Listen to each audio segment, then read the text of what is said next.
The S&P and the NASDAQ were lower on the day as well, as Doug Flynn joins us right now, Flynn Capital Management. And, one of the big headlines, though, of the day was on the American consumer, because the retail sales figures came out and they beat expectations. And the Barron's headline says that American shoppers are a hardy bunch. So what did you make of those retail figures?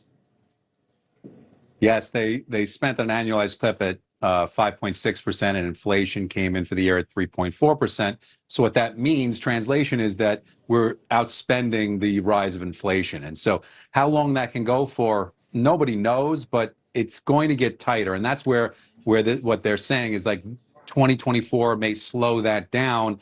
But if it remains this sort of kind of scenario where they keep spending, then inflation's going to continue, and then they can't lower the rates as quickly or as much as they want to do. And that's why the market's like, whoa, we were anticipating you lowering rates. If it's going to take longer, then we're going to sell off a little bit, which is what's going on. Yeah, that's what we've seen the last few days, including today in stocks. But that question about rates is interesting, because we've obviously seen in the market-based rates, including interest rates that affect mortgages, come down.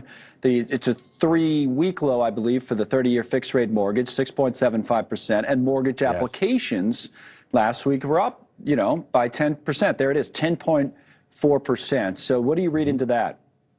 Yeah, refinances had gone away, and now they were up even more than mortgage applications. Yeah. But what this comes down to here is that if the economy sort of falters a little bit and rates come down, because that's typically what happens, then you're going to have a little bit more of supply and demand being equal. But if the economy continues to run a little hotter with consumers spending as much, even if rates come down, what that means is it's going to push prices up, because you're going to have less demand and less supply, and you're going to have more demand. So that's going to drive prices up. So we don't really know how that's going to play out, but that's what's going on. People are taking advantage of the fact that a couple of months ago, mortgage rates were 8%, and now it's below 7%, so 6.75, even lower for FHA mortgages.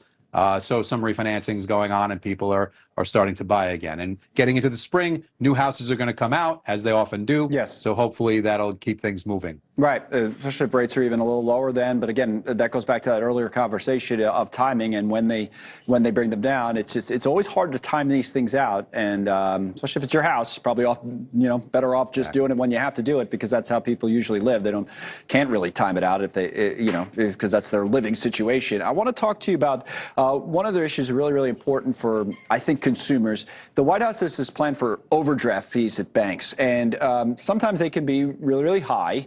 That if you don't have enough money in your account and you try to take it out, they hit you with an overdraft fee. And the White House, I think they want to bring it down to like $3, where sometimes it's up around $30. Thoughts on this on both sides? So how do you see this? So if you start with the fact that the banks have made tons of money. Yeah. Okay. So they made $9 billion worth of overdraft fees.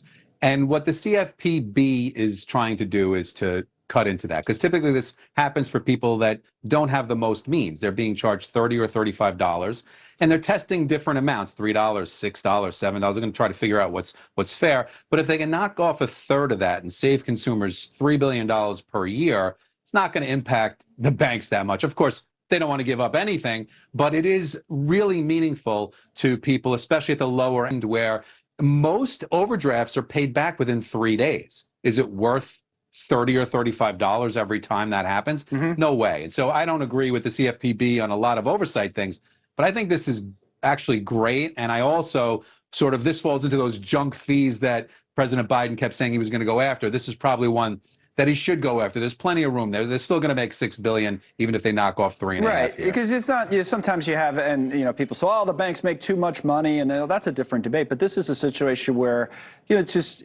as you said, it's regular people, and in many cases, people at the lower end of the income spectrum. That's the people who get hit by this, right? Obviously, those are the people that are going to be hit by this. So this really could help some people if they lower it. You think 3's too low though, and might not affect behavior? Is that the concern? I don't know if it'll end up at 3. They're trying to figure out what's fair and reasonable. But whatever they do, I mean, most people, when this happens, it happens a couple of times. So it's saving, individuals probably a couple $100 per year, and that's meaningful. The banks can be a little, it's interesting. Just look at just traditional banks. If you have your money just in a regular savings account, even. I think this is, I don't know, this is kind of off this subject a little bit, but I'm curious what your view is on it. Because we talked about rates all the time, about interest rates, and people see this and they say, well, interest rates have gone up. Now, of course, they're coming down, but they went up and up and up, and I'm making nothing in my savings account. Now, if you have your money in a brokerage account or money markets, okay, fine, maybe you have a little bit more money, you're doing all right. But there's a lot of people that just still not getting paid by these banks. What about that? Yeah. So, I mean, this is where you have to sort of take control a little bit of yourself. And if you're sitting there with any kind of balance, several thousand, 10,000, more in some cases, and you look at your statement and it still has a 0 point something on it, or 1%. With a little bit of work online, you can find other FDIC insured institutions and money markets that are paying 5%. So, and they all link. They link right to your local bank account. So it's literally. But why do the banks pay next to nothing still? Some banks do have those if you ask, but they're not going to come right out and say, hey, by the way, you're sitting with all this money at 0. You could do 5. They're just not going to do that. But how they make money is obviously they're lending it at 6.75, and they're paying you less than 1, 5-6% on billions of dollars is a huge moneymaker for them as well. But you know what? Let them make the money off of somebody else. You should get the full 5%. Yeah, you should. Everybody should. Because that was just something I thought of when we were talking about the other side of it, which is them, because they're going to hit you if you take too much money out, but they're not paying you to watch the money very much. All right. Anyway, Doug, thank you. We'll see you soon. Doug Flynn there.